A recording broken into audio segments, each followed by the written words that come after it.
Ya, manakala nanti kami tidak bisa bergabung sampai penuh, ya akan ada kegiatan lagi. Terima kasih. Assalamualaikum warahmatullahi wabarakatuh. Waalaikumsalam warahmatullahi wabarakatuh. Terima kasih Pak Haji Kamilan atas sambutannya. Baik para peserta semuanya, kita sudah akan memulai ya. Bagi para peserta harap mematikan mic-nya, dan kalau memang dirasa bisa sambil ngopi seperti Ustadz Adam Mansur. Selamat datang Ustadz Adam Mansur. Kopinya nggak lepas ya.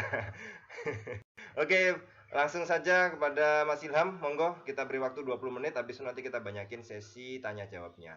Monggo yang lain bisa dimatikan mic-nya. Terima kasih, silahkan.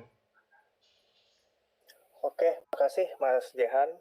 Assalamualaikum warahmatullahi wabarakatuh. Waalaikumsalam. Selamat malam Bapak-Bapak sekalian. Mungkin kalau ada ibu-ibunya ini kayaknya masih bawa-bapak semua. Mungkin nanti kalau sudah selesai materinya bisa disampaikan ke ibunya dan juga keluarga ya Bapak Ibu sekalian.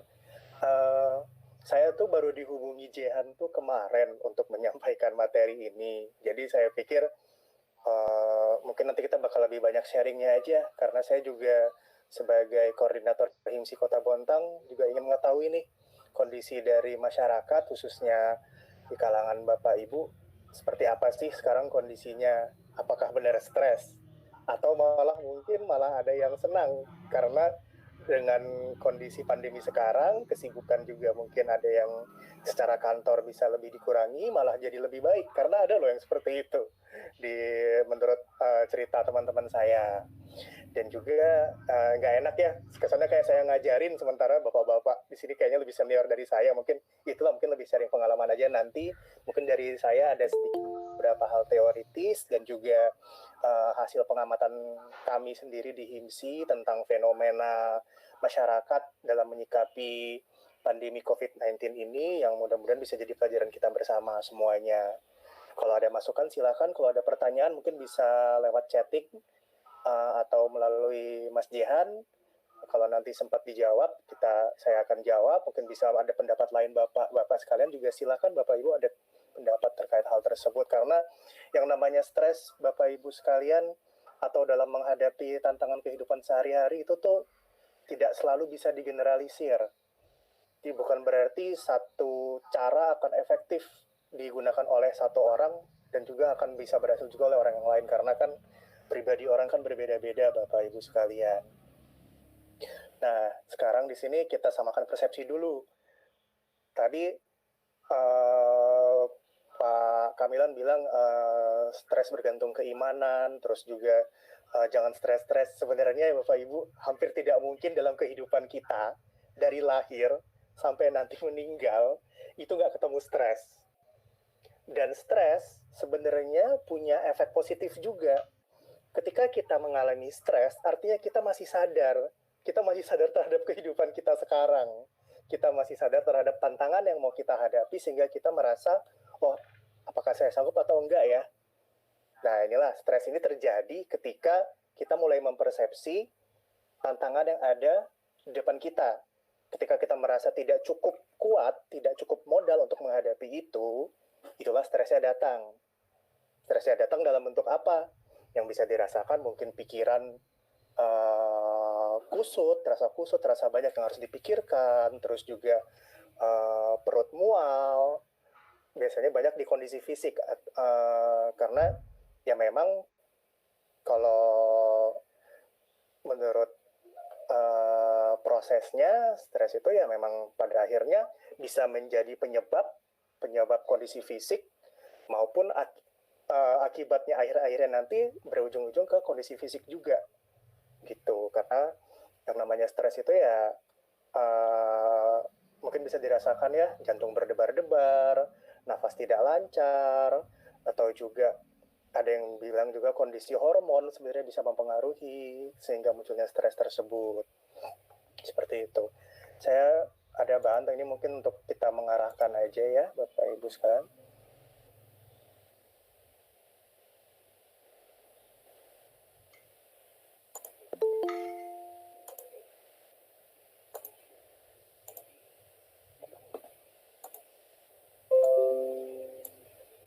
Sudah kelihatan belum ya, Jihan? Oke, Iya, saya kelihatan ya. sudah, iya. Iya, kan nggak saya perbesar aja ya supaya semuanya bisa melihat.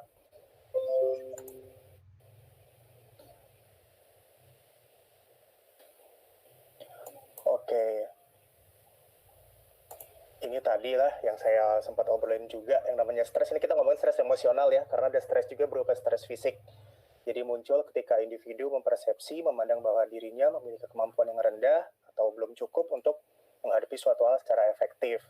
Kalau dianggap dengan kondisi sekarang, terjadi pandemi, terus terjadi perubahan dari sisi gaya hidup, terus juga harus memikirkan kesehatan, itulah yang dihadapi. Terus juga bisa berhubungan dengan kondisi fisik seperti tadi saya bilang, seperti terjadinya perubahan detak jantung atau hormon. Dan ini dia, setiap individu memiliki sumber dan respon yang berbeda-beda terhadap stres tersebut. Lalu ini terkait dengan pandemi COVID-19 saat ini yang kita hadapi sebenarnya sama Bapak Ibu sekalian. Kemarin pas ngobrol sama Jihan, kami sempat bercandaan ketika saya bilang, aduh gimana ya Ji, sebenarnya kita semua ini sekarang, bahkan kami juga di lingkungan psikologi ini mengalami stres juga yang serupa. Pada hari Minggu kemarin, saya baru mengadakan koordinasi dengan teman-teman psikologi di seluruh Bontang, dan ya mereka pun mengakui, misalnya teman dari yang bisnis biro psikologi, sekarang mereka harus memikirkan gimana caranya nih supaya konsultasi bisa berlangsung aman, menjaga kesehatan. Terus juga suka nggak suka, klien saat ini tidak sebanyak di kondisi normal.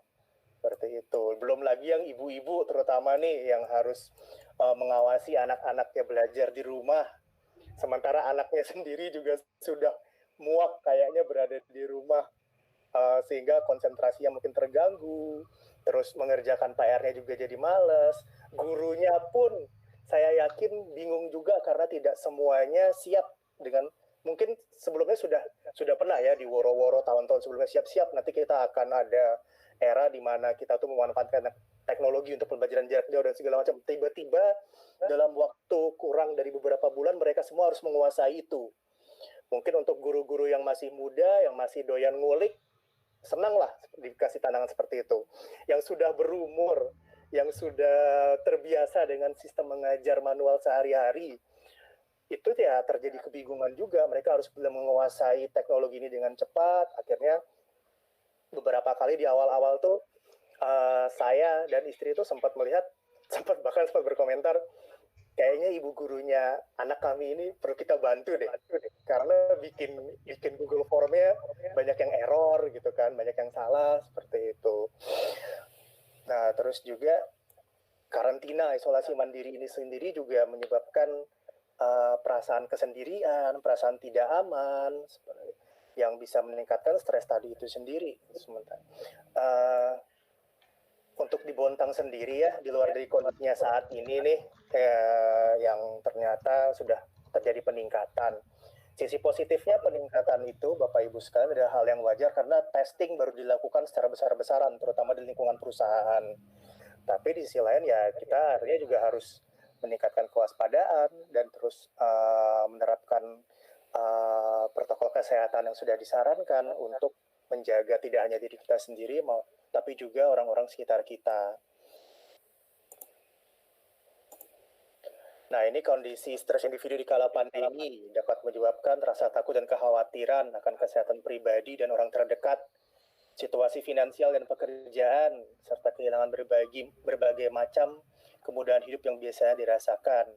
Juga bisa terjadi perubahan pola makan dan pola tidur, kesulitan berkonsentrasi dan beristirahat, memperparah kondisi kesehatan fisik, memperparah kondisi kesehatan mental juga, dan juga meningkatkan konsumsi rokok, alkohol, atau zat berbahaya lainnya. Ini saya tidak menyindir teman-teman yang merokok ya, karena ya nggak masalah Pak merokok. Kadang-kadang kan ada yang ngomong, tapi saya tuh kalau stres atau nggak tenang tuh harus merokok biar tenang. Ya nggak apa-apa Pak, cuma tolong dicek kembali apakah itu sudah berlebihan atau tidak. Sama lah seperti bagaimana misalnya saya, kalau saya kan supaya kalau nggak lagi nggak tenang itu lebih banyak minum kopinya. Ya ketika itu 1-2 gelas ya mungkin masih ya hal yang biasa aja. Tapi ketika saya sudah dalam waktu yang singkat menghabiskan sampai mungkin 5 atau berapa porsi kopi, kan kita harus mikirin juga itu ya tidak baik untuk kesehatan. Berarti ya sudah ada masalah yang harus segera, bukan inti permasalahannya harus segera diatasi, ketidaktenangan dalam pikiran tersebut. Ini mungkin sih mengelola stres di situasi pandemi COVID-19 ini sebagian saya rangkum dari panduan yang dibuat oleh teman-teman di HIMSI, terus juga yang dari beberapa organisasi internasional dan juga petunjuk dari pemerintah. Yang pertama, rekan-rekan sekalian, tolong disadari terlebih dahulu aja kalau misalnya mengalami kondisi pandemi saat ini membuat ada sesuatu hal di dalam diri yang tidak nyaman. Itu bukan berarti sebuah kelemahan. Semua kita sekarang ini menghadapi ombak yang sama. Tidak ada yang dengan dalam kondisi tidak baik-baik saja saat ini. Seperti yang saya bilang tadi, bahkan kami, rekan-rekan saya di keilmuan psikologi pun banyak yang harus segera menyesuaikan diri, mengalami kebingungan. Itu hal yang wajar aja. Yang penting adalah tolong komunikasikan dengan pihak yang tepat segala macam hal yang dirasakan tidak enak tersebut. Minimal pihak keluarga, istri bapak sekalian, atau suami, atau anak yang sudah cukup dewasa untuk mendengarkan. Begitu juga dari sisi pihak keluarga lain ke diri kita sendiri, bapak ibu sekalian. Jangan biarkan itu terjebak di dalam kepala bapak ibu aja. Sehingga kan kalau ada seorang yang berbagi itu kan bisa lebih meskipun jalan keluarnya belum ketemu, sedikit bisa meringankan beban yang ada di kepala ini, Bapak Ibu sekalian. Terus dampak pandemi COVID-19 ini dirasakan oleh semua pihak saat ini, oleh karena tidak perlu merasa sendirian. Nah inilah, kita semua itu lagi susah sekarang Bapak Ibu sekalian. Yang namanya orang susah daripada julitannya banyak. Kita kan gini loh, di sisi kantor saya aja sekarang tuh sering terjadi kayak misalnya ada pegawai yang dia mungkin pihak terdekatnya positif terus memohon untuk WFH terlebih dahulu. Itu hal yang wajar kan? Yang anehnya ada rekan dia yang lebih memilih buat menanggapi itu secara negatif, yang libur nih ya, atau kok dia boleh nggak dia bilang ke atasannya, kok dia boleh nggak masuk kan sementara kita nggak boleh, ya kan permasalahannya bukan itu. Saat ini ya kondisi kita bisa berbeda-beda, tapi kita menghadapi gelombang yang sama. Oleh karena itu bukankah lebih baik kalau kita tuh di situasi saat ini tuh lebih banyak saling mendoakan dan mendukung gitu loh Bapak Ibu sekalian. Mendukung lewat apa? Kalau ada keluarga, anak, istri, suami yang bercerita, tolonglah ditanggapi terlebih dahulu. Tidak perlu maksudnya diterima terlebih dahulu, tidak perlu ditanggapi dengan negatif atau dinilai perasaanmu itu aja kali, atau ini buktinya aku baik-baik aja, seperti yang sering kan seperti itu. Ya iya, saya mungkin baik-baik aja, dia dengan tantangan yang sama bisa jadi reaksinya berbeda.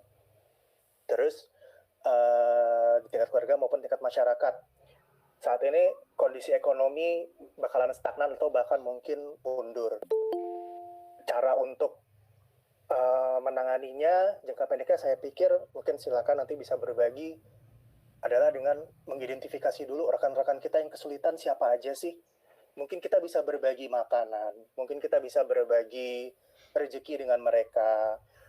Tolonglah teman-teman yang buka warung, buka toko, saling beli membeli. Jangan minta harga teman yang tega dulu, karena ini supaya sekedar bisnis itu jalan dulu. Bisnis yang kecil-kecil ini jalan dulu, sehingga semuanya itu minimal untuk kebutuhan sehari-harinya bertahan hidup ini masih bisa lah, seperti itu Bapak Ibu sekalian. Terus juga, nah ini sesuaikan atau sederhanakan persepsi terhadap pola hidup sehari-hari. Maksudnya di sini kita sekarang ini serba terbatas. Bapak Ibu sekalian mungkin bisa beri pengertian ke keluarganya, bahkan kalau ke diri sendiri dulu. Saat ini kita bisa hidup bertahan dulu aja, sehat, bisa makan 3 kali sehari, bisa mandi, bisa membersihkan diri, itu sudah bagus sekali, sudah berkah yang luar biasa gitu loh. Janganlah memaksakan diri untuk memiliki target hidup yang berlebihan dulu lah saat ini, karena memang terbatas. Kita juga mau keluar kota mungkin harus mikir-mikir ulang, karena untuk di Bontang sendiri kita mungkin tahu ya, setiap orang yang keluar kota balik-balik tuh hampir pasti nempel itu, tahu-tahu positif meskipun tanpa gejala segala macam. Kan yang berbahaya kan tidak hanya untuk diri sendiri tapi juga untuk orang-orang terdekat kita, seperti itu. Terus juga menyadari hal apa yang masih bisa dikendalikan dan hal apa yang tidak bisa dikendalikan. Ini tuh teknik dari ilmu filsafat sebenarnya, dari aliran stoikisme. Mungkin Mas Jehan mungkin pernah dengar lah, atau teman-teman yang belajar filsafat mungkin pernah dengar. Dan ternyata teknik ini cukup praktis lah untuk kita tuh dalam rangka menenangkan diri dulu dari tekanan hidup saat ini secara umum. Dengan membagi, mungkin bisa kalau lagi santai Bapak Ibu sekalian, cobalah ambil secari kertas, terus dan juga pulpennya atau pensil, bagi 2 kertas itu. Di sisi kiri coba tuliskan hal-hal apa aja sih yang masih bisa kita kontrol gitu loh. Atau tulis dulu hal apa yang bikin khawatir, yang bikin menyebabkan stres. Lalu cek kembali dalam rangka menghadapi stres itu, hal apa yang masih bisa kita lakukan, hal apa yang masih dalam kendali kita, lalu hal apa yang di luar kendali kita. Karena kan kadang ketidaktenangan ini muncul, misalnya ketakutan untuk kena COVID-19 juga, sementara virus ini nggak kelihatan gitu loh. Virus ini nggak kelihatan, kita nggak tahu apakah dia ada di mana. Yang bisa kita lakukan, yang bisa kita kontrol adalah menjaga kebersihan, memakai masker ketika keluar. Mungkin kalau membeli makanan cukup dibungkus saja, dimakan di rumah. Itu hal yang realistis kan untuk kita lakukan, daripada membiarkan ketakutan-ketakutan yang jelas-jelas tidak bisa kita hadapi, seperti itu. Lalu juga ketika berada di rumah aja, tetap rutin untuk mengkonsumsi makanan sehat, beristirahat dan berolahraga cukup, dan menjaga hubungan dengan orang-orang terdekat. Karena tadi seperti katanya Pak Kamilan, di rumah aja ngeliatin anak istri diminta bantuan apa, nggak mau, bersedia, terus emosi. Karena teman-teman di perlindungan anak ini, saya pernah ngobrol juga dengan teman-teman di Diro juga, sepanjang masa pandemi ini tahu-tahu kejadian KDRT itu agak meningkat gitu loh. Coba ya, di luar dari mungkin itu masalahnya beda-beda ya, setiap rumah tangga, tapi kan kita bisa menenangkan diri dulu. Ketika mulai pikiran-pikiran buruk itu muncul, kusut segala macam, cobalah tarik nafas panjang dulu. Oke, tenang dulu.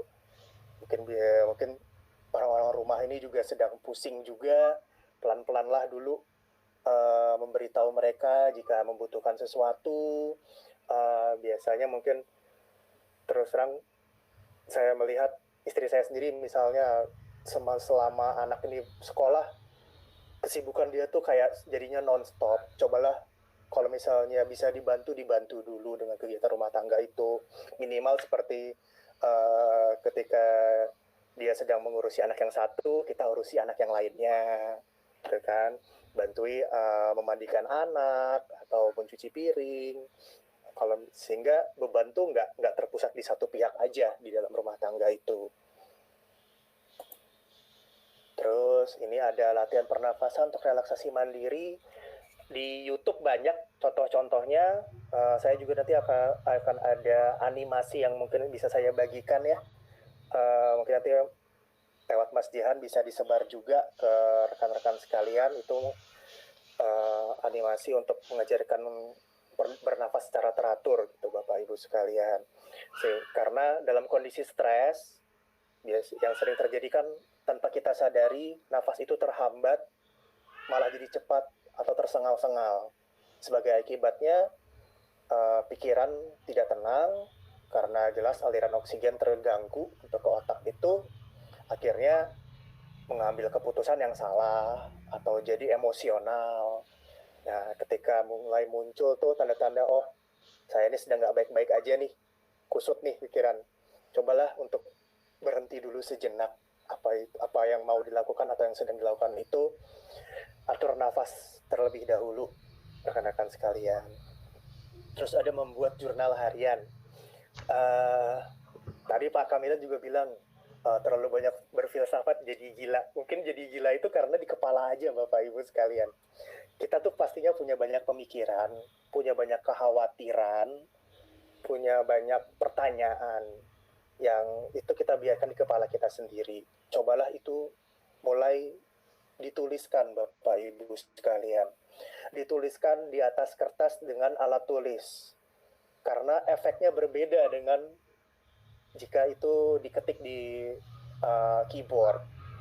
Ketika kita menulis, ketika kita menggambar, ketika kita menggoreskan alat tulis ke kertas itu sebenarnya juga bisa bertindak sebagai semacam rilis emosional Bapak Ibu sekalian. Di situ kita bisa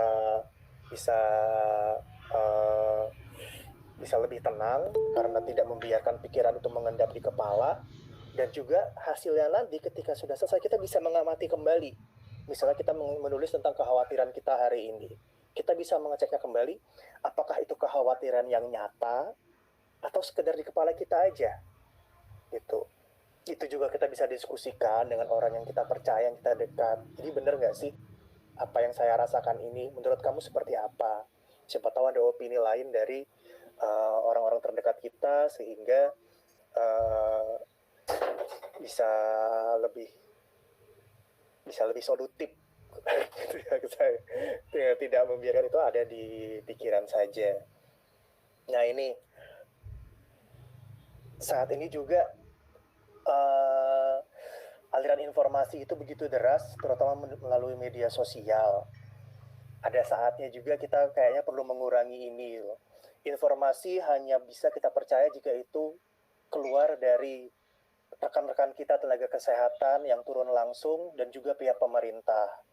Di luar dari itu, saya pikir janganlah terlalu untuk dipikirkan atau terlalu menjadi patokan gitu, apalagi sampai disebar-sebar. Itu ya yang bisa menyebabkan semakin pikiran tuh semakin penuh gitu. Lalu yang terakhir, jika memang diperlukan, jangan ragu-ragu, jangan malu-malu untuk berkonsultasi ke tenaga profesional. Saat ini bahkan untuk pemerintah sendiri bekerja sama dengan salah satu perusahaan telekomunikasi dan juga HIMSI Pusat, Himpunan Psikologi Indonesia Pusat, itu memiliki layanan sejiwa Bapak Ibu sekalian untuk berkonsultasi via telepon dengan nomor 119 extension 8 itu. Dan juga beberapa rekan kami juga ada yang membuat aplikasi untuk penanganan kesehatan mental. Aplikasi ini seperti yang saya tulis, ada yang bernama Calm, Relief, Halodoc, dan lain-lain sebagainya. Itu bisa digunakan jika memang sudah diperlukan. Jangan merasa konsultasi ke profesional kesehatan mental ini sebagai semacam curhat biasa Bapak Ibu sekalian. Dalam sesi konsultasi tersebut, kita akan mencoba untuk membreakdown kembali pikiran-pikiran yang Bapak Ibu sekalian alami. Kita berusaha untuk menenangkan diri, kita berusaha untuk memisahkan mana yang beneran nyata masalah, mana yang hanya di bayangan kita saja. Kita coba fasilitasi untuk memecahkan permasalahan tersebut dengan strategi-strategi, dengan langkah-langkah yang mudah-mudahan bisa dilakukan, bisa diikuti, seperti itu. Nah ini nanti mungkin slide-nya bakal saya kirim ke Mas Jihan ya, mungkin bisa jadi bahan buat rekan-rekan sekalian. Ini salah satu teknik sebenarnya untuk kita tuh mengamati dan menyadari pikiran sendiri. Gunanya apa? Yang tadi seperti saya bilang, kadang kita stres itu karena yang kita pikirkan itu terjebak di kepala kita sendiri. Kita tidak tahu itu beneran hal yang nyata atau tidak, hal yang membuat kita khawatir sehingga stres ini. Fungsinya di sini, cobalah itu dituliskan sesuai dengan kategorisasi yang sudah saya buat di tabel ini. Misalnya peristiwa apa yang membuat pikiran terganggu. Misalnya pikiran terganggu, kondisi bisnis tiba-tiba turun. Terus juga apakah yang terjadi ini sempat rekan saya menghadapi itu ada pertanyaan saya, kondisi bisnis menurun sehingga sekarang saya dilema apakah saya harus memberhentikan karyawan saya atau tidak. Kalau diberhentikan kasihan mereka, kalau tidak diberhentikan saya nggak bisa membayar, bagaimana itu? Coba tuliskan dulu. Pikiran apa yang setelah itu muncul? Yang tadi itu saya mikirkan kalau misalnya memberhentikan mereka kasihan nggak bisa makan, tapi kalau tidak saya berhentikan juga saya bingung harus melalui apa nih untuk bisa meningkatkan pemasukan lagi supaya bisa menggaji mereka. Terus apa yang dilakukan seandainya siapa tahu sudah mengambil keputusan sendiri. Oh ya, saya mungkin saya berhentikanlah salah satunya seperti itu. Terus tapi habis itu saya merasa bersalah, merasa kepikiran terus. Nah, hasilnya apa? Apakah memang bisa mengurangi beban atau tidak? Nah, setelah itu bisa dipikirin lagi apa aja yang kira-kira setelah itu bisa membuat perasaan bersalah itu mungkin sedikit berkurang, atau mungkin bisalah dihubungi orangnya tadi yang sudah diberhentikan. Mohon maaf karena kondisinya saat ini seperti itu, mudah-mudahan kita bisa bekerja lagi. Kalau misalnya ada yang bisa dibantu, jangan ragu-ragu buat menghubungi juga, seperti itu. Ini bisa untuk setiap masalah tuh silakan dituliskan seperti itu. Ini juga bisa nanti seandainya konsultasi ke profesional atau membicarakan dengan orang terdekat, ini bisa jadi bahannya, sehingga tidak hanya di pikiran terus kemudian lupa gitu aja. Saya sih begitu. Untuk bahan sih saya sih itu aja, Bapak Ibu sekalian. Mungkin silahkan kalau mau ada yang bertanya atau berdiskusi bisa melalui chat atau melalui Mas Jehan. Silahkan Bapak Ibu sekalian, terima kasih. Baik, terima kasih Mas Ilham ya sudah memberikan presentasi. Tapi nanti habis ini masih ada tanya jawab ya. Sebelum tanya jawab itu ya, karena ini adalah bagaimana mengelola stres ya, kita juga biar nggak stres, kita mau ada intermezzo dulu, musik dulu dari Kang Amin. Monggo Kang Amin, mic-nya dinyalain, yang lain bisa sambil mengikuti, insya Allah sholawatan. Assalamualaikum warahmatullahi wabarakatuh. Gimana, sudah dengar semua? Kang Zihan pakai jempol kalau sudah dengar. Oke. Baik, saudara-saudaraku semua, kali ini saya akan mencoba menghibur biar tidak stres ya. Ya, kalau sudah stres ini mumet itu ya stres. Oke, langsung aja disimak dan didengarkan.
Waalaikumsalam warahmatullahi wabarakatuh. Makasih Kang Amin. Ya, itu tadi sebelum kita masuk ke sesi tanya jawab, kita refreshing sedikit.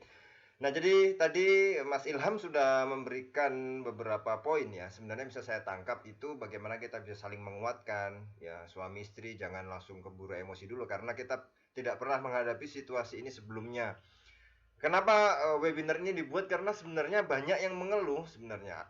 Anak SD daring, stres, gurunya buat sampai Kang Alim nggak bisa diajak ngopi sekarang ya, misalnya kayak gitu kan.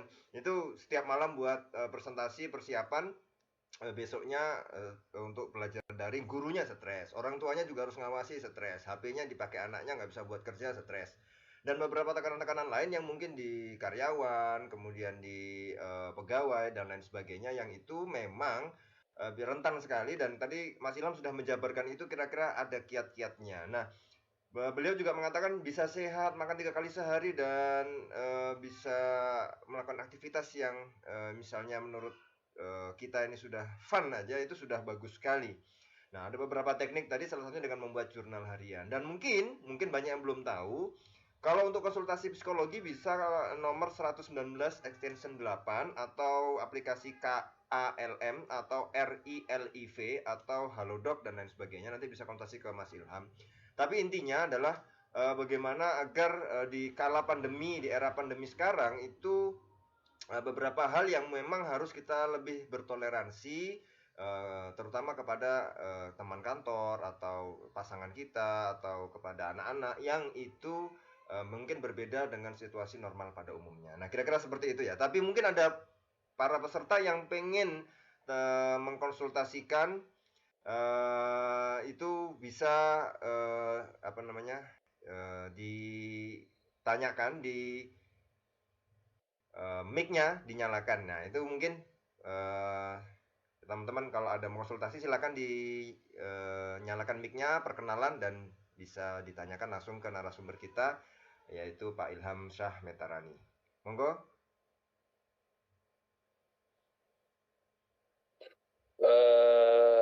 Oke, Mas Ilham, saya mau sedikit berkonsultasi ya, sharing lah istilahnya. Nama saya Miftahul Alim, ya. Biasanya saya dipanggil Pak Le. Di sini saya guru Dan beberapa kali itu menemukan sebuah masalah ketika menghadapi anak didik, ya diantaranya saat daring ya. Ini ya mungkin kalau 1-2 anak di dalam sebuah keluarga yang masih bersekolah dan membutuhkan media teknologi untuk mendukung daring tidak masih bisa diatasi ya. Tapi ada beberapa orang yang anaknya lebih dari 2 gitu. Anaknya lebih dari 2 dan kemudian mengalami ya mungkin tekanan juga ya. Karena orang tua sendiri bekerja. Dari situ kemudian orang tua itu sering mengeluh dan lain sebagainya, sambat, anaknya sudah anaknya itu sudah nangis lah istilahnya, sampai nangis karena pengen sekolah gitu. Nah, cara memberikan penjelasan kepada anak itu kan komunikasinya jelas berbeda ya Mas Ilham. Dalam segi psikologis kan tentu berbeda dengan orang dewasa. Kalau orang dewasa mungkin bisa langsung mengerti. Nah, mungkin Mas Ilham di sini punya tips. Itu yang pertama. Dan yang kedua, ada anak didik saya sendiri. Kebetulan saya saat ini sebagai wali kelas dan memang kesibukan saya tidak seperti biasanya, seperti di sharingkan Mas Jihan. Saya setiap malam membuat media pembelajaran, paginya disampaikan. Itu harus ditunggu karena pasti mungkin ada beberapa masalah yang entah itu karena sinyal dan lain sebagainya harus diselesaikan. Nah, ada satu anak, ini orang tuanya luar biasa. Artinya anak ini tidak pernah hadir sama sekali. Tidak pernah hadir sama sekali saat daring. Alasannya simpel. Saya nggak mau belajar kalau tidak bertatap muka. Dan orang tuanya, it's okay gitu. Ya bagaimana lagi Pak, anaknya nggak mau. Ini orang tuanya saya rasa memang tingkat kepasrahan kepada Allah Subhanahu Wa Taala terlalu tinggi gitu. Nah, ini bagaimana cara kita menjelaskan kepada orang tua, sementara orang tua itu komunikasi putus. Gitu. Saya chat nggak pernah dibales, telepon nggak pernah diangkat, dan apa gitu. Mau ke rumah juga takutnya nanti diusir karena kan masa-masa seperti ini jarang menerima tamu ya, apalagi tamu-tamu guru itu konon itu guru ketika mendatangi rumah seorang siswa atau wali murid itu horor. Mungkin Mas Dian bisa memberikan gambaran bagaimana yang harus saya lakukan sebagai guru, dan mungkin teman-teman juga mengalami hal yang sama dengan saya dan bisa diambil ilmunya. Makasih Mas Dian waktunya. Makasih Mas Ilham sebelumnya. Oke, langsung aja Mas Ilham bisa ditanggapi ya. Jadi Guru Lim ini adalah seorang guru, Mas Alim ya, Kang Alim ini guru, dan menghadapi beberapa masalah yang mungkin hampir setiap guru merasakannya. Jadi dalam satu kelas itu tidak mungkin hadir semua. Ada yang tidak pernah absen, ada yang tidak pernah ngumpulin tugas, belas sama sekali. Dan ini tadi sudah diceritakan yang tadi Kang Alim ini modelnya seperti itu. Jadi monggo mungkin bisa ada sharing-sharing tentang seperti ini, Mas Ilham. Monggo Mas Ilham. Ya makasih Mas Jihan, makasih juga Kang Alim. Saya mungkin ilmunya belum sampai ke sana, tapi saya pikir pertama permasalahan tentang anak yang dia itu sudah pengen sekolah, dan juga yang kedua masalah anak ini ingin lebih memilih buat belajar untuk tatap muka dan menolak untuk melalui daring ya. Apakah Kang Alim sudah pernah ngobrol belum langsung dengan kedua anak ini untuk memberikan pengertian? Karena kayaknya itu sudah bukan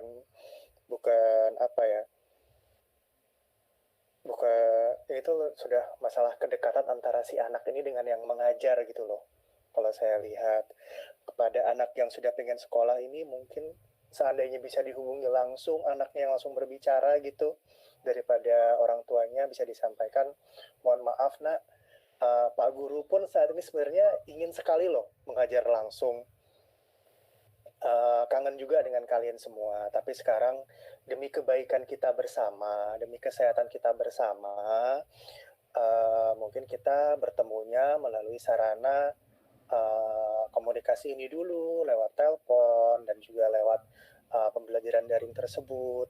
Mudah-mudahan sih bisa meskipun belum maksimal bisa tetap membantu ya dalam proses pembelajaran tersebut. Kalau misalnya anaknya tuh mau curhat dulu kepada Kang Alim, mohon untuk didengarkan dulu apa aspirasinya dari yang bersangkutan langsung ini. Karena siapa tahu kan, yang ini kan mungkin orang tuanya ya yang menyampaikan, siapa tahu maksud si anak itu tidak seperti apa yang disampaikan oleh orang tuanya itu. Mohon diperjelas dulu kondisi si anaknya seperti apa. Bagaimana membuat masih ada nggak sih yang bisa membuat dia nyaman untuk mengikuti pembelajaran dari rumah ini, seperti itu. Terus juga untuk siswa yang tidak mau bertatap muka ini kurang lebih sama sih kalau dari saya. Coba seandainya bisa Kang Alim nih mengontak dulu siswa yang bersangkutan, tidak langsung lewat keluarganya, seandainya bisa. Karena saya kan juga nggak tahu kondisinya seperti apa, sehingga bisa meyakinkan si siswa kalau keadaan saat ini memang memaksa untuk proses pembelajaran seperti sekarang ini. Tapi seandainya kamu mau, misalnya ada yang tidak jelas, mau mengontak saya lewat telepon, silahkan. Kalau misalnya mau datang ke rumah, asalkan memakai masker dan juga cuci tangan segala macam, juga silahkan. Jangan sampai kamu ketinggalan pelajaran jauh sekali, karena kasihan kamunya gitu loh. Kasihan kamunya kalau nanti semakin tertinggal jauh gitu keadaannya. Mungkin kalau dari saya itu dulu yang Kang Alim. Ini juga saya baru mendengar ada permasalahan seperti ini. Saya mudah-mudahan nanti bisa mengontak Kang Alim lagi atau melalui Mas Jihan. Saya akan tanyakan ini ke rekan-rekan saya sekolah pendidikan, karena mungkin mereka lebih mengerti soal itu. Seperti itu. Terima kasih. Terima kasih Mas Ilham. Mungkin beberapa hal yang belum saya lakukan ya terkait dengan usulan dari Mas Ilham. Ya, yang pertama karena memang kedekatan memang belum terbangun Mas Ilham. Kedekatan kami, saya sebagai walas dengan anak tersebut belum terbangun, karena sejak saya menjadi walas itu sudah PS daring ya, PJJ, sudah PJJ. Jadi mungkin ya saya juga belum tanya apa yang dimau, belum. Ya, terima kasih Mas Ilham atas sarannya. Insya Allah nanti saran dari Mas Ilham coba saya lakukan dan semoga ini menemukan hasil. Karena memang saya kemarin komunikasinya hanya melalui orang tua sampaikan ke anak, dan saya sudah ngobrol kepada anaknya, tapi ya sekilas ya hanya sekedar istilahnya nasihat, bukan kok pengen tahu apa kendala dari anak, itu belum saya lakukan. Ya, insya Allah nanti saya akan lakukan itu. Mungkin bisa ditanyakan Kang Alim yang dia takutkan apa sih sehingga tidak mau mengikuti pembelajaran daring itu. Terus siapa tahu ada kekhawatirannya yang masih di kepalanya aja atau tidak nyata, itu kan bisa diyakinkan kembali. Karena ya gimana ya, kita juga saat ini tidak bisa memaksakan anak-anak ini untuk bisa langsung fokus Kang Alim. Namanya juga anak-anak kan ya, mereka harus diyakinkan dulu untuk percaya sama kita bahwa kita peduli dengan mereka, maksud kita baik, dan sekarang kondisinya memang tidak mungkin untuk tetap muka langsung, sehingga ya harus apa adanya seperti saat ini, seperti itu. Tapi nanti coba saya tanyakan juga ya, ini mudah-mudahan kita bisa kontakkan terus ya Kang Alim ya. Siap. Makasih Kang Ilham sarannya. Oke. Baik, itu tadi dari Kang Alim dan sudah bisa di-share dengan Mas Ilham. Mungkin saya Oh, Pak Haji, monggo Pak Haji. Terima kasih. Assalamualaikum warahmatullahi wabarakatuh. Waalaikumsalam warahmatullahi wabarakatuh. Saya memang sangat tertarik dengan materi psikologi ini. Apalagi usia sudah tua, itu psikologinya harus dikendalikan ini. Nah ini kadang-kadang saya pernah dengar itu dalam teori psikologi Medan, bahwa manusia itu dipengaruhi hampir 90% oleh lingkungan. Nah, jadi perbuatannya biasanya dipengaruhi dari lingkungan, kalau nggak salah itu di teori Medan. Nah, yang jadi kenyataan itu gini, ini kebetulan saya institusi pemerintah dengan adanya corona seperti ini, teman-teman itu kadang-kadang nggak masuk ya alasannya WFH, walaupun tanpa alasan apa-apa, total WFH suruh kerja di rumah. Pernah kerja sendirian di kantor itu, alasannya WFH semua itu. Nah, hal semacam ini manakala ada suatu tugas-tugas, itu kan agak repot. Sehingga yang rajin juga kadang-kadang terpengaruh sama orang yang tidak rajin. Nah, sekarang psikologi itu teori meta itu bisa memang terbukti seperti itu. Nah, untuk menghadapi kendala seperti itu, kadang-kadang kami itu secara tidak langsung ya emosi. Kerjaan harus siap diselesaikan pada saat hari itu juga. Manusianya SDM-nya nggak ada semua di kantor. Nah, seorang pimpinan kadang-kadang Mas Ilham ya setengah stres itu. Ini gimana ini? WFH tapi HP-nya nggak pernah dibuka, mau ditelepon mau apa, itu kadang-kadang. Nah, ini menghadapi situasi seperti ini, karena kadang-kadang orang semakin tua biarlah emosinya semakin tinggi. Untuk mengendalikan, memanage daripada ini supaya kalau kita ngimbangi emosi terus itu akhirnya stres. Nah, manajemen psikologi yang bagus kalau menghadapi situasi seperti ini itu menurut Mas Ilham itu seperti apa? Itu yang pertama. Yang kedua di dunia pendidikan. Ini kami juga sedikit pernah hidup di asrama. Ya berarti di asrama. Sekarang hidup di asrama dulu katakanlah ustadz aja galaknya luar biasa.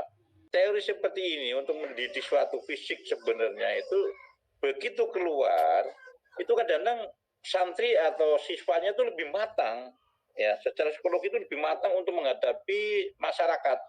Bahkan kekompakannya kepada alumnus itu lebih kompak daripada yang lebih halus-halus dan sekarang nggak boleh sama pemerintah dipukul dan itu. Bahkan ternyata itu hasil golnya ini menurut saya itu lebih bagus.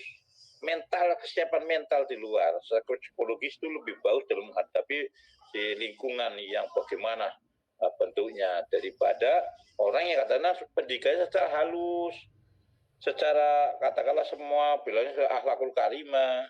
Nah, tapi kadang-kadang begitu keluar dari pesantren atau dari asrama itu kalau begitu mentalnya kuat. Nah, ini menurut Mas Ilham ditinjau dari segi pendidikan itu bagus yang mana sebenarnya psikologis pendidikan itu. Mungkin itu Mas Ilham. Habis ini saya dengar sarannya atau saya mengundurkan diri. Terima kasih Mas Jihan. Baik Pak Haji, terima kasih pertanyaannya. Monggo langsung Mas Ilham. Oke, makasih Mas Jihan, makasih Pak Kamilan. Panjang umur Pak Kamilan, tadi pagi kami juga rapat soal PNS-an ini yang memanfaatkan kondisi pandemi dan WFH sehingga mengganggu kinerjanya juga.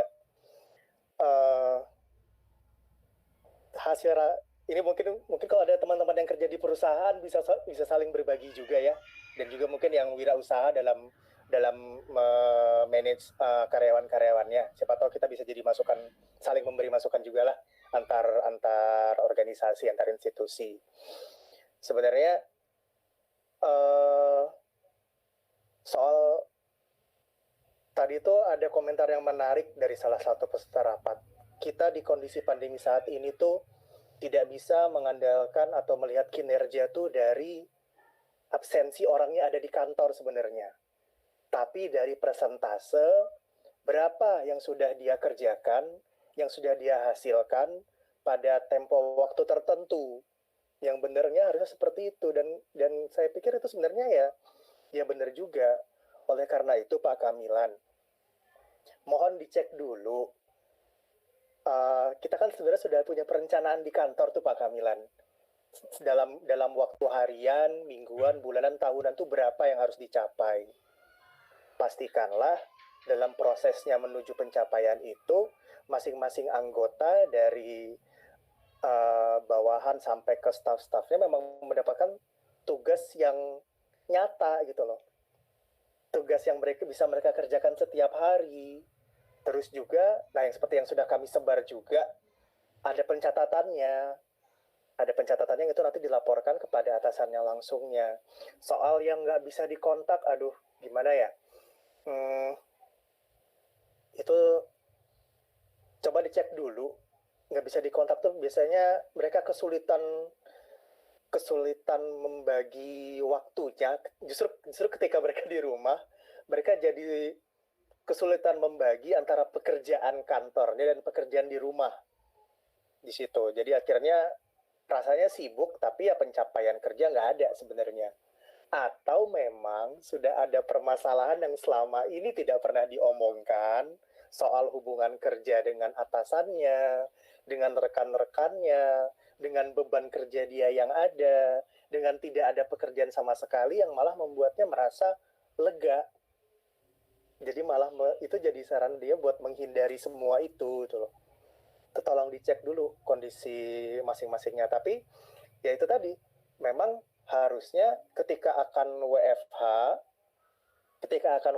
itu sudah ada pertemuan terlebih dahulu yang di situ membahas kita seminggu ini yang kita kerjakan. Bagianmu ini, bagianku ini. Tolong laporkan segera, HP jangan mati. Seenggaknya yang kami, ya bukan berarti bagus juga sih di kantor saya itu seenggaknya, tapi karena di kantor saya pun juga ada orang yang hilang-hilang itu juga ada. Tapi ya seenggaknya yang kami lakukan itu Pak.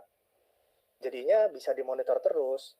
Kalau seandainya tegas aja deh Pak, misalnya orangnya dikontak nih, udah kita coba kontak sehari itu dia tidak muncul. Bapak sudah bisa menjadikan itu sebagai catatan sebenarnya. Sebagai catatan untuk ya ketika nanti orangnya muncul, tolong dipanggil, diberitahu, ditindak, sehingga seenggaknya dengan dia dikasih peringatan itu dia sudah bisa paham, oh ternyata saya diawasi toh, ternyata saya komunikasinya ternyata tetap dicek toh oleh atasan saya gitu loh. Seperti itu Pak. Kalau soal akhirnya jadi emosi ya sabar ya. Diri sendiri sabar-sabar dulu Pak, tenang dulu. Bapak bekerja di kantor tuh nggak sendirian loh. Sebenarnya tolong diberikan juga arahan kepada sekretaris dan kepala bidang juga kepala seksinya itu, kalau mereka yang harusnya tuh mengecek anggotanya, baru melapor ke Bapak gitu ya. Nanti kalau misalnya mereka sudah putus asa, Pak saya udah hubungi orangnya nggak muncul, tolong Pak dihubungi, karena Bapak kan punya otoritas kan di situ kan untuk membawai mereka semua. Jadi ya bisa jadi semacam shock terapi lah untuk mereka. Tapi tolong dicek dulu Pak, karena ini menurut pandangan saya pribadi Pak ya, mengenai teman-teman yang tiba-tiba menghilang ketika WFH itu. Satu, antara mereka tuh kesulitan membagi pekerjaannya dengan tugas-tugas rumah tangga, jadinya kecapean, kesannya sibuk tapi kerjaan nggak ada yang tuntas, kerjaan kantor. Atau memang mereka tuh selama ini sudah menyimpan beban yang segitu rupa, dari pergaulan di kantornya, dari tugas-tugas yang begitu berat, atau malah nggak ada tugas sama sekali sehingga akhirnya merasa diacuhkan. Akhirnya ketika ada kesempatan pandemi ini, WFH itulah mereka manfaatkan untuk menjauhkan diri dari segala macam tekanan pekerjaan itu, gitu. Di situ. Mungkin bisa untuk soal terkait kantor seperti itu ya Pak Kamilan ya. Nanti silakan kalau ada pertanyaan lagi. Kalau soal pendidikan ya, pola pendidikan. Sebenarnya memberikan sedikit tekanan target atau hukuman itu adalah hal yang dibolehkan. Pertanyaannya sekarang, apakah tekanan target dan hukuman itu memang mendorong ke arah perilaku baik yang kita inginkan? Coba Bapak cek deh dari keseluruhan siswa-siswi, rekan-rekan dulu yang mendapat hukuman fisik itu. Mungkin ada yang itu bisa mengubah perilaku mereka, tapi mungkin juga ada yang itu menjadi luka batin yang mereka sembunyikan selama ini, yang bisa keluar sewaktu-waktu di situ. Jadi ya kalau ada yang dibilang kita harus bersikapnya halus-halus terus atau tidak memberikan penegasan, ya buat saya itu salah. Tetap harus ada reward dan punishment. Persoalannya punishment atau hukuman itu, apakah itu bisa mendorong ke perilaku baik yang kita inginkan, yang kita tuju atau enggak. Soalnya kalau dicek-cek ada loh yang dengan karena tekanan hukuman itu yang jadi baik ada. Tapi ada juga yang cuma sekedar untuk melarikan dia pokoknya asal tidak terkena hukuman itu malah jadi cerdiknya di situ, cuma untuk menghindari hukuman. Tapi ya untuk menuju ke perilaku yang diinginkan malah jadi nggak maju-maju. Di situ juga ada yang sebenarnya orangnya halus, sebenarnya dia tuh dikasih tahu sedikit, asal dikasih tahu tolong tuh kamu belajar lagi atau apa tuh sudah bisa, tapi karena berlebihan ada hukuman fisiknya, dia malah jadi yang ketakutan, ada yang muncul rasa trauma misalnya seperti itu, sampai akhirnya terbawa ya mungkin nggak kelihatan, itu berhasil dia tekan, berhasil dia repress di dalam dirinya. Jadi tolong mungkin kalau dalam pendidikan di rumah sehari-hari Pak, terutama kepada anak, tolong diperhatikan juga ketika memberikan hukuman fisik ya jangan berlebihan juga. Kalau bisa memang berhubungan dengan kesalahan yang dia lakukan, pastikan dulu dia tahu kesalahannya apa Pak. Kadang anak tuh udah dihukum sampai hukumannya selesai dia nggak tahu dia tuh salahnya apa, karena namanya anak-anak dan remaja, pengetahuan mereka kan terbatas juga sebenarnya. Tolong dipastikan dulu paham seperti dan juga cek kembali kalau misalnya, ya saya pernah bercanda juga sama teman yang konsultasi biasa ngobrol di WA, ya kamu gamparin juga nggak mendadak jadi pinter kan gitu jadinya. Coba dicek dulu kembali permasalahannya di mana, dia tahu nggak kesalahannya apa, dia tahu nggak hal yang dia kesulitan untuk kuasai itu apa. Kalau sudah tahu dan masih dilakukan juga, ya silakan diberikan hukuman yang sesuai, jangan terlalu berlebihan juga, kan?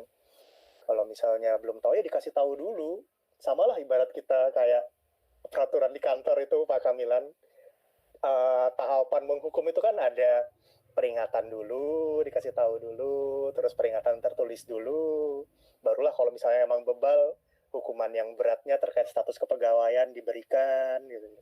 Jadi kan secara bertahap dulu, nggak langsung tiba-tiba, kecuali misalnya kesalahannya sudah parah-parah banget ya, tiba-tiba narkoba, tiba-tiba kriminal, itu persoalan lain lagi, misalnya lainnya.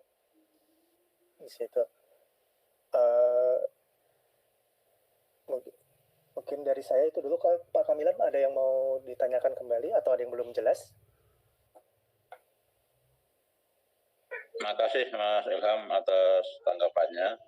Yaitu sebenarnya yang dialami diri sama pada saat mengenyam pendidikan dan saat ini yang lagi dikerja di institusi pemerintahan. Nah itu kadang-kadang gejala-gejala itu kadang bikin emosi. Nah, kita harus memanajernya ini ya sebenarnya. Manage untuk menahan emosi ini kadang-kadang kita jalankan. Karena sama-sama orang dewasa kadang-kadang yang memang tahu itu disindir aja sudah paham. Tapi kadang-kadang ada manusia jangankan disindir, langsung diomong aja kadang-kadang ya sana kiri seperti itu. Nah, ini kadang-kadang manage daripada emosi yang saya ingin marah dia orang tua juga itu nggak marah, kerjaannya nggak karuan ya, salah satunya tadi yang nggak masuk itu ya macam-macam, ternyata tugas yang harusnya hari ini jadi belum jadi, sehingga ya itu karena bukan dan teleponnya dimatiin supaya nggak ada komunikasi walaupun nanti akhirnya besoknya akan dimarahi, itu memang seperti itu kadang-kadang. Tapi seorang pimpin kadang-kadang jengkel, hari ini harus dipakai, ternyata tugasnya belum selesai, HP-nya dimatiin, itu kadang-kadang ternyata dimatiin karena menghilang sengaja untuk supaya nggak dikomunikasikan, tugasnya belum selesai, itu ada seperti itu. Terima kasih Mas. Pak Kamilan nambahin ya, mohon maaf. Mungkin ketika Bapak memanggil orangnya itu, mungkin nggak langsung membicarakan pekerjaan Pak. Coba tanyakan dulu, saya kemarin membutuhkan banget loh hasil pekerjaan kamu ini. Kamu apakah ada masalah di rumah? Apakah pekerjaannya terlalu berat? Kalau ada kayak begitu, komunikasikan juga. Jangan, prinsip kita di WFH jangan menghilang gitu. Sehingga saya tenang, kamu pun tenang gitu. Jadi kan ada nilainya buat dia gitu loh Pak. Ya itu kalau memang baru sekali kan Pak. Tapi kalau sifatnya anak buah kadang-kadang ya sifatnya begitu itu loh. Kadang-kadang atasannya sendiri kasihnya dan udah pasrah, itu saya pasrah gitu Pak. Nah kalau udah pasrah kan berarti atasannya lagi. Nah kalau kayak gitu pembagian pekerjaannya, ini kita ambil jalur termudahnya aja ya Pak Kamilannya. Kalau gitu pembagian pekerjaannya jangan berikan dia pekerjaan yang terlalu vital, terlalu mempengaruhi banyak orang. Evaluasi kami aja ya. Cuma padahal manusiawi itu kan hari ini harus dipakai loh, kerjaan belum selesai. Padahal iya siap. Tapi nyatanya kadang-kadang secara spontan kan pasti emosionalnya pasti akan naik. Nah, ini yang belajar memanage secara psikologi itu menghadapi seperti ini yang kadang-kadang kita kadang lepas katakan seperti itu sebagai manusia biasa. Inginnya sih ya teori yang bilang wah pokoknya kalau ada gini seperti begini sehingga hilang lepas diri. Kalau untuk gini Pak, untuk mengubah orang dewasa tuh sudah sulit sebenarnya kalau sudah orangnya tuh sudah orang dewasa, karena dia sudah merasa punya kontrol sendiri kan. Jadi ya mau nggak mau kita lah yang mengatur pola pekerjaan yang diberikan kepada dia, itu daripada malah mengacaukan semuanya. Sisanya ya kita cuma bisa ngasih tahu pelan-pelan, apalagi kalau orangnya udah lebih tua dari kita kan, seperti itu nggak bisa juga langsung berubah. Udah sulit lah kalau sudah emang berumur. Ya sama Pak Kamilan kita di kantor itu tidak bekerja sendirian. Mudah-mudahan ya jangan beban itu cuma diberikan kepada 1-2 orang tertentu saja, sehingga kan ya tidak seberat ini gitu loh dalam menghadapi permasalahan di kantor itu sehari-harinya.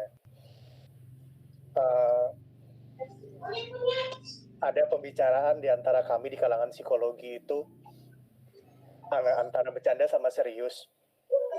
Daripada kita memikirkan toxic positivity atau sok-sok positif yang malah meremehkan semua banyak keadaan, negatif pun nggak apa-apa kalau itu bisa hal-hal yang kadang kiranya negatif itu kadang malah ya baik.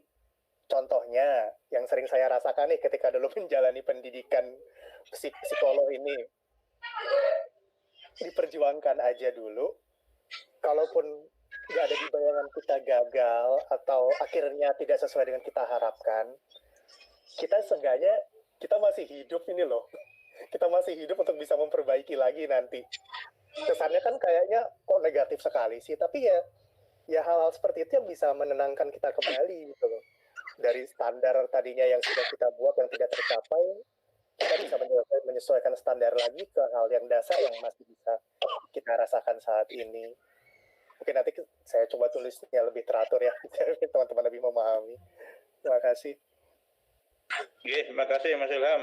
Saya mau pamit mengundur diri, Mas Jihan. Terima kasih banyak. Terima kasih banyak, Pak Haji. Assalamualaikum warahmatullahi wabarakatuh. Waalaikumsalam.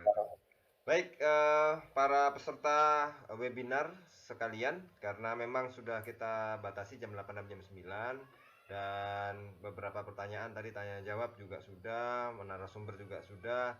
Intinya bagaimana kita bisa mengkondisikan diri lebih baik dengan berbagai macam cara yang tadi sudah dijelaskan oleh Mas Ilham, dan juga beberapa cara itu nanti ada beberapa file ya yang dikirim Mas Ilham ke saya.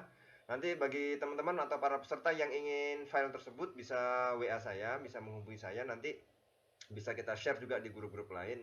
Intinya bahwa permasalahan-permasalahan semacam ini itu terjadi tidak hanya di lingkungan kita, ternyata di lingkungan yang lain juga sama gitu, dengan berbagai macam permasalahannya. Dan itu nanti mudah-mudahan bisa membuka sedikit wawasan kita ya, bagaimana sebenarnya stres itu dari awal sudah dikatakan bahwa itu tidak untuk dihindari, tapi sebenarnya ada dalam skala batas tertentu itu baik untuk kesehatan kita kalau kita bisa mencoba untuk bisa istilahnya menanganinya, itu membuat kita lebih tahan lah istilahnya. Istilahnya kalau stres itu tekanan ya, sakit di tubuh kita awalnya memang sakit, tapi begitu selanjutnya kita terbiasa malah tubuh kita menjadi kuat. Nah itu kalau jiwa pun demikian, kira-kira seperti itu ya.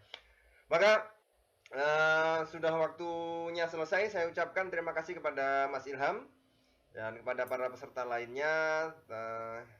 Sebelum kita tutup nanti ya, saya tutup dulu ya. Ini sambil habis saya tutup ini nanti Kang Amin akan kembali menghibur kita. Kalau mau tetap di sini monggo, mau mungkin ada kesibukan lain monggo. Saya ucapkan terima kasih banyak pada Mas Ilham dan juga pada para peserta semuanya. Terima kasih ya. Insya Allah kita akan adakan lagi beberapa minggu ke depan ya, dengan berbagai macam tema bersama Lakpesdam PCNU Kota Bontang. Saya ucapkan, saya sebagai host Jihan Fikri Dustira ucapkan terima kasih. Wassalamualaikum warahmatullahi wabarakatuh. Silakan Kang Amin. Waalaikumsalam. Terima kasih Mas Ilham. Terima kasih Jihan. Maaf, potong sebentar. Mungkin rekan-rekan kalau kali dari pembicaraan ini ada tema-tema terkait psikologi yang mau dibahas lagi, silahkan jangan ragu untuk menghubungi. Mudah-mudahan nanti kan nggak cuma saya. Kalau saya kan pengetahuannya juga terbatas ya. Ini kita membahas stres secara umum aja. Tapi tadi kayak misalnya dari Kang Lim tadi terkait pendidikan, mungkin ada teman saya kan psikolog pendidikan yang lebih paham bagaimana uh, tahapan solusi yang bisa lebih efektif. Mungkin kayak tadi Pak Kamilan di lingkungan pekerjaan, itu sebenarnya bagian saya sih, saya lebih menguasai di situ sebenarnya daripada yang secara umum. Bisa kita lebih bahas secara lebih spesifik lagi, seperti itu mungkin terkait keluarga dan kesehatan mental secara umum juga rekan saya lagi yang mungkin bisa lebih menguasai. Lain kali mudah-mudahan tidak berhenti di sinilah. Silakan disarankan aja ke Pak Jehan, mudah-mudahan bisa kita laksanakan kembali. Terima kasih. Makasih Mas Assalamualaikum Ram. warahmatullahi wabarakatuh. Assalamualaikum.